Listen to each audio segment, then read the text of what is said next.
ಇವತ್ತಿನ ಕಾರ್ಯಕ್ರಮದ ಕೇಂದ್ರ ಬಿಂದುಗಳು ನಮ್ಮ ರಾಜ್ಯದಲ್ಲಿ ಅತ್ಯಂತ ಹೆಚ್ಚಿನ ಬಜೆಟ್ ಅನ್ನು ಕೊಟ್ಟಂತ ದಾಖಲೆಯ ಬಜೆಟ್ಗಳನ್ನು ಕೊಟ್ಟಂತ ನಾಡಿನ ಗೌರವಾನ್ವಿತ ಮುಖ್ಯಮಂತ್ರಿಗಳಂತ ಸನ್ಮಾನಿತ ಸಿದ್ದರಾಮಯ್ಯನವರಿಗೆ ನಮಸ್ಕಾರವನ್ನು ತಿಳಿಸ್ತಾ,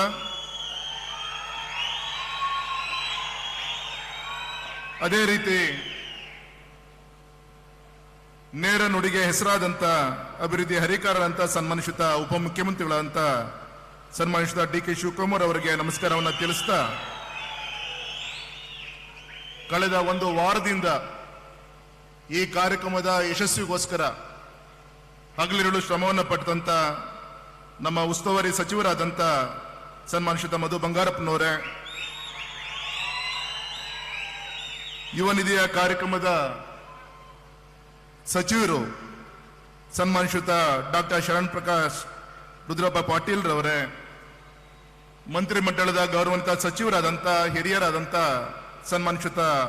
ಜಾರ್ಜ್ ರವರೇ, ಸನ್ಮಾನಿತ ನಾಗೇಂದ್ರ ರವರೇ, ಸನ್ಮಾನಿತ ಸುಧಾಕರ್ ಅವರೇ, ಸನ್ಮಾನಿತ ಉನ್ನತ ಶಿಕ್ಷಣ ಸಚಿವರಂತ ಡಾಕ್ಟರ್ ಎಂ.ಸಿ. ಸುಧಾಕರ್ ಅವರೇ,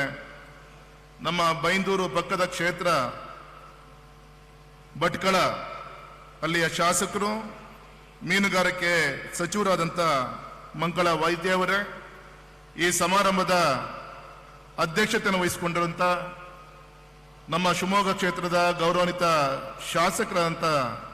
ಸನ್ಮಾನಿತ ಚನ್ನಬಸಪ್ಪನವರೇ, ಮುಖ್ಯಮಂತ್ರಿಗಳ ಕಾರ್ಯದರ್ಶಿಗಳಂತ ಡಾಕ್ಟರ್ ಗೋವಿಂದರಾಜ್ರವರೇ, ಗೌರವಾನ್ವಿತ ಶಾಸಕರಾದಂಥ ಸನ್ಮಾನಿತ ಅರುಣ್ ರವರೇ, ಸಂಗಮೇಶ್ವರ್ ಅವರೇ, ಶಾರದಕ್ನವರೇ, ಗೋಪಾಲಕೃಷ್ಣ ಬೇಳೂರ್ ಅವರೇ, ಸನ್ಮಾನಿತ ಶಾಂತನ್ ಗೌಡ್ರೆ, ರಾಜು ಗೌಡ್ರೆ, ಶ್ರೀನಿವಾಸ್ ರವರೇ, ಭೀಮಣ್ಣ ನಾಯಕರವರೇ, ತಮ್ಮಣ್ಣ ಅವರೇ, ಬಂದಂತ ಎಲ್ಲ ಆತ್ಮೀಯ ಶಿವಮೊಗ್ಗ ಮತ್ತೆ ರಾಜ್ಯದ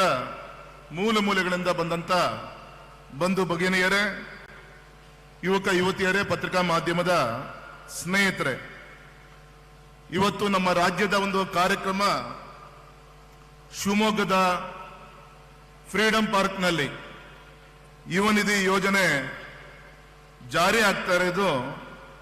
ಈ ಸಂದರ್ಭದಲ್ಲಿ ತಮಗೆಲ್ಲ ಶುಭಾಶಯಗಳನ್ನ ಈ ಸಂದರ್ಭದಲ್ಲಿ ತಿಳಿಸ್ತಾ ಇದ್ದೀನಿ.